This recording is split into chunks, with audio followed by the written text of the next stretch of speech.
맺은 말을 대신해서 이제 해방 이후에 그러면 이런 국가주의 교육이 어떻게 계승되었는지에 대해서도 한번 다뤄보겠습니다. 앞서 말했다시피 새교육운동이라는 것이 있었다고 했는데요. 새교육운동이라고 하는 것은 이 단어에서 느낄 수 있다시피 이전까지 교육과는 다른 교육을 지향했던 건데 일제와는 다른 교육이라는 지향점이 있었던 거고요. 따라서 새교육운동에서는 이제 일제강점기에 있었던 집단성과 전체성뿐만 아니라 개개인의 개성과 자율성도 함께 강조되는 경향을 보입니다. 근데 이 새교육운동의 경우에는 여러 가지 좌절이라든가 한계가 있었는데요. 그 이유가 여기 나와 있다시피 일선학교나 교사들의 경우에는 이미 그 일제강점기식 교육이 체득이 된 거예요. 그게 가장 편한 거예요, 그 사람들한테는. 그래서 권위주의적이고 수직적인 학급 구조라든가 주의식 강의에 대한 선호가 굉장히 강했고, 뿐만 아니라 이승만 정권이 들어서면서부터는 민주주의 민족교육이라는 이념 하에 이제 안호상 교육부 문교부 장관을 비롯해서 이런 분들이 이 새교육운동에 대해서 굉장히 비판하면서 새교육운동과 관련돼 있었던 여러 교장이라든지 이런 사람들이 대거 그냥 모가지가 날아가거든요. 그런 식으로 함으로써 새교육운동 같은 것들이 많이 좌절이 되고, 뿐만 아니라 이제 5.16 쿠데타라든가 점차 더 국가주의적으로 가면서 이러한 경향들이 새교육운동이 사라지고 국가주의 교육이 강화되는 경향이 나옵니다. 그리고 이전까지 있었던 그 국가주의 교육은 사실 외형상으로는 바뀌었는데 내면상으로는 유지되는, 그게 계속 유지되고 보존되고 계승되는 경향이 있는데, 아까 이중교 어사진과 일장기가 있었잖아요. 이게 이런 식으로 대체가 되거든요. 또 아까 전에 이제 면학과 근면성실을 상징하는 이 두 가지 인물의 동상도 마찬가지로 세종대왕과 이순신 장군으로 동상이 대체가 되는데요. 이런 식으로 함으로써 이제 외형만 대체되지 내면 자체는 남아있었다라고도 볼 수가 있을 것 같습니다. 체육교과의 경우에는 이제 강건한 국민의 양성을 하겠다는 의도가 계속 이어지는데,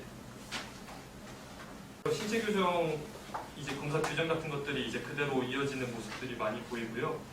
또 일제의 경우에는 운동회를 비롯한 체육에서 단합이라는 명목으로 이제 여러 가지 운동회 같은 걸 했었는데, 이것들이 이제 해방 이후에 뭐 사라지기도 하고 없어지기도 하고 다시 부활하기도 하고 좀 몇 가지 사건이 있는 와중에 76년에 문교부에서 다시 이런 것들 운동회를 의무적으로 하게끔 하면서 몇 가지 주요 사상들을 가져가게 되는데, 이런 모습들도 사실 일본에 있었던 그 외형만 바꿨지 내면상을 많이 따오는 경향을 띱니다.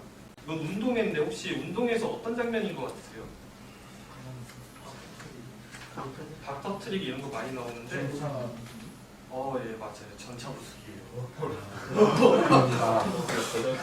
이제 그런 것들이 마찬가지로 해방 이후에도 이어지는데, 해방 전에는 귀충 영미를 죽이자라는 거였다면 그 이후에는 멸공으로 바뀌는 거고, 이제 유비무환 약간 이런 단어들이 나옴으로써 이제 그 일제의 천황에 대한 충성 정신이 새마을 정신으로 바뀌는 거죠. 운동장의 경우에도 우리나라와 일본의 경우에는 단합 활동을 강조하는 운동장이 계속 이어지게 되는데요.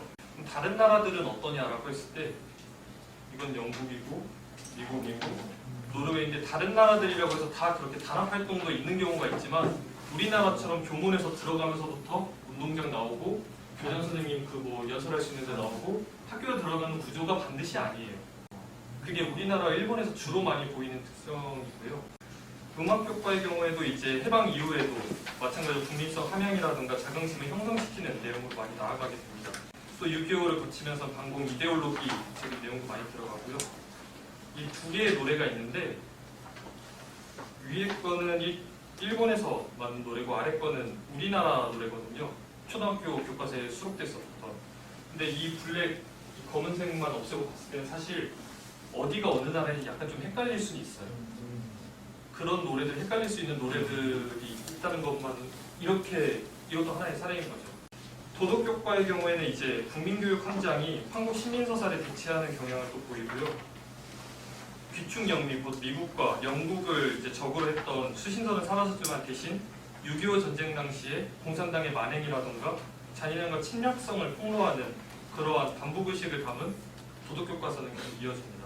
그래서 이제 일제 수신서에서는 일본의 충성한 인물들이 나온다면 우리나라의 도덕교과서나 아니면 동상들에서는 이런 식으로 우리나라 대한민국의 국가 이념에 맞는 사람들이 많이 등장을 하게 되는 거죠. 이것도 이제 교과서에서 따왔는데요. 사실 이렇게 검은색만 해놓으면 사실 이게 위에 거는 대충 어느 나라인지 보이고 맨 아래 것도 어느 나라인지 보일 수 있는데 중간은 어느 나라인지 좀 애매할 수 있거든요. 그래서 보면 맨 위에 거만 우리나라고 아래 거는 둘 다 일본인데요. 검정색으로 블라인드 처리했을 때에서 몇 개의 단어만 빼면 사실 기본적인 이념이 비슷하다는 것도 볼 수 있는 하나의 사례가 아닐까 싶습니다.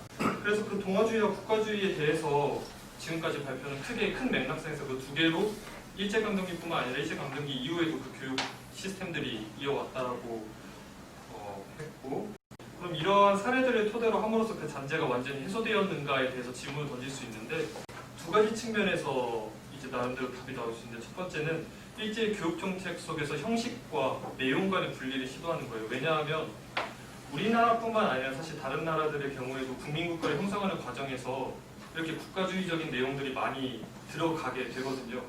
민족주의 이데올로기라던가. 근데 다른 나라들과 다르게 우리나라와 일본의 경우에는 이제 민족주의적인 이데올로기뿐만 아니라 그것이 이제 약간 뭐라고 해야 될까, 종교적 기제로서 절대적인 가치로서 기능을 하게 됩니다. 그런 면에서 봤을 때 이런 일본적인 형식이 민족주의적인 내용이 정말 유지되는 현재의 모습을 어떻게 설명할 수 있느냐라는 한계가 있을 수 있고, 두 번째는 다소 급진적으로 일본이 행한 교육정책 속의 형식과 내용 모두를 식민성으로 파악하는 방법이 있습니다.